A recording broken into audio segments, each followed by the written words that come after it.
ये मुलाजिम की गफलत का नतीजा है। अगर वो दूध के बर्तन को डांप कर लाता तो जहर के कतरे दूध में न गिरते।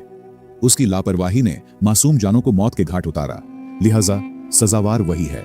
कादी नौमान ने उसकी बात को गौर से सुना और नरमी से जवाब दिया, तुम्हारी दलील में वजन है और आपका मतलब है एहतियात का दामन कभी नहीं छोड़ना चाहिए, लेकिन गफलत को सजा का सबब बनाना उस वक्त जायज होगा जब उसका मकसद बदनीयती हो। यह मुलाजिम का जुर्म गफलत का तो है, मगर यह ऐसा गुनाह नहीं कि उसे मौत की सजा दी जाए।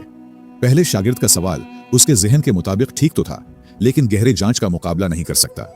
काजी ने दीगर शागिर्दों की तरफ देखा, गौया उनकी राय का इंतजार कर रहे हूं। दूसरा शागिर्द संजीदगी से बोला, मेरी राय में असल जिम्मेदारी मालिक पर आती है।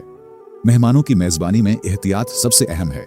उसे चाहिए था कि खाने को खुद चखता ताकि किसी भी खतरे का अंदाजा लगाया जा सके। अगर उसने यह कदम उठाया होता तो यह सानहा पेश न आता। कादी नौमान ने शागिर्द की बात को तहम्मुल से सुना और मुस्कुराकर जवाब दिया, तुम्हारी सोच में एक पहलू है कि मेजबान को जिम्मेदारी का मुजाहिरा करना चाहिए, लेकिन क्या यह लाजमी था कि वो जहर का अंदाजा लगा सकता? अगर यह खाना मालिक के मौत का सबब बना होता तो फिर जिम्मेदार कौन ठहरा? नियत और एहतियात में फर्क है, और नियत पर शक करना इंसाफ के उसूलों के खिलाफ है, इसलिए यह दलील भी मुकम्मल नहीं। काजी ने यह दलीलें रद्द करते हुए दीगर शागिर्दों की आरा जानना चाहा। तीसरा शागिर्द अपनी जगह से उठा और पुख्ता लहजे में बोला, मेरी राय में यह महज एक कुदरती हादिसा था जिस पर किसी को इल्जाम देना नाइंसाफी और गैर जरूरी है।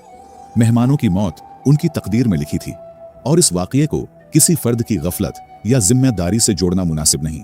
अगर मुकद्दर की बात की जाए तो हर चीज तकदीर के साथ जोड़ सकता है, और इसी तरह फिर किसी पर सजा लागू नहीं होना चाहिए। और तकदीर का जिक्र करना इंसाफ के अमल को गैर जरूरी हद तक महदूद कर देता है। ये दलील भी इंसाफ के उसूलों पर पूरी नहीं उतरती। काजी की नजरें